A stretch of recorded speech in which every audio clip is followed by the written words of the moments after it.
সেই দিন প্রথমবারের মতো আমি বইমেলাতে গিয়েছিলাম। এর আগে আমার বইমেলাতে যাওয়া হয়নি, বইও পড়া হয়নি। তবে বইমেলাতে যে একদম ফেঁসে গেছি, এত পরিমাণে কাদা, মাঠের মধ্যে বৃষ্টির পানি একদম জড়ো জড়ো হয়ে আছে। আসসালামু আলাইকুম এভরিওয়ান, কেমন আছেন সবাই? আশা করি অনেক ভালো আছেন। ভিডিওটা আমার অনেক দিন আগের, তবে আমি আজকে ছাড়ছি কারণ আমার ভিডিওগুলো বেশিরভাগ সময় হয় কি যে হচ্ছে আমি আগে করি এন্ড পরে পোস্ট করি। এডিট করাও থাকে আগে, পোস্ট শুধু পরে করি, এটাই হচ্ছে কথা। আশেপাশে অনেকেই জানেন বইমেলাটা কোথায় বসেছে, যারা জানেন না তাদের জন্য বলে দিচ্ছি। সিএনবি কালেক্টর মাঠে বসেছে হচ্ছে বইমেলা। প্রত্য ভবন থেকে একদম সোজা পুরা হচ্ছে কালেক্টর মাঠ পর্যন্ত লাইটিং করা হয়েছিল, অনেক সুন্দর লাগছে। আর প্রথমে ঢুকতে আপনি এই জিলাপি, তারপরে লাড়ু, পুরি, এইসবের হচ্ছে দোকানগুলো পেয়ে যাবেন। সাধারণত মেলায় অনেক দোকান বসে, তবে বইমেলাতে যেহেতু বইয়ের দোকান, খাবারের দোকান শুধু আমি একটাই দেখেছিলাম, এই দোকানটাই। তারপরে ঢুকে যাই বইমেলাতে। তার আগে বইমেলার হচ্ছে পোস্টারগুলো দেখছিলাম, অনেক সুন্দর সুন্দর করে করা ছিল। আসলে আমার বই পড়তে ভালো লাগে না, কারণ আমি পড়াচুন্নি ছিলাম, আর আমার পড়াশোনা তো একদম বন্ধ হয়ে গেছে। সংসার, বাচ্চা কাচ্চা, ভ্লগিং, এগুলো নিয়েই ব্যস্ত আর কি।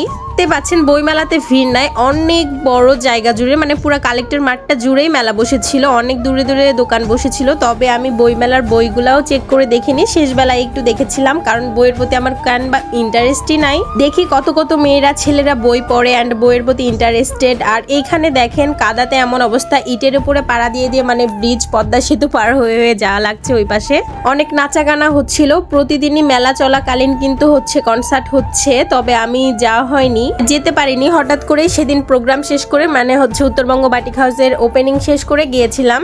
এমন সময়তেই গেছি যে সুন্দর সুন্দর নাচগুলা হচ্ছিল, সেগুলা দেখতে পারিনি।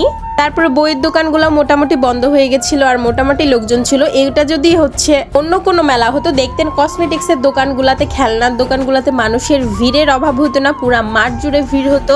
বই মেলার জন্য আমার মতো যারা পড়াচুন্নি আছে, তারা শুধু ভিডিও করতে আসবে, বই পড়তে বা কিনতে আসবে না। তারপরে বইয়ের ওই পাশে দোকানের স্টলে আমি চলে যাচ্ছিলাম। এই জায়গাতেও দেখতে পাচ্ছেন ভরপুর কাদা। আমি তো শাড়ি পরে পুরা রিক্সের উপরে ছিলাম, যদি পড়ে যাই কাল্লা ফতে এমনি ভাইরাল, আরো ভাইরাল হয়ে যাব।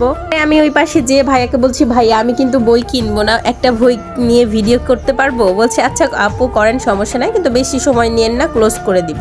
তো তারপরে আমি এই যে বইটা নিয়ে একটু ভাব নিচ্ছিলাম, মানে পড়ার ভাব নিচ্ছিলাম আর কি। অনেক সুন্দর সুন্দর বই পেয়ে যাবেন, সাহিত্যিক, তারপরে গল্পের, তারপরে অনেক ইটিসিটিসে। আমি বই সম্পর্কে অত বেশি জানি না, তবে যেহেতু ভিডিও করি আর গেছিলাম, এর জন্য আপনাদেরকে দেখানোর জন্যই আর কি হচ্ছে ভিডিওটা করা। আমি যারা বই পড়তে পছন্দ করে, তারা কিন্তু অনেক অনেক বই কিনে নিয়ে যাচ্ছিল, দেখতে পাচ্ছিলাম, মানে তাদের হাতের দিকে তাকালেই বোঝা যাচ্ছিল যে তারা বই কিনে নিয়ে যাচ্ছে। তো আপনারা কারা কারা বই মেলাতে গেছেন অবশ্যই কমেন্ট করে জানাবেন।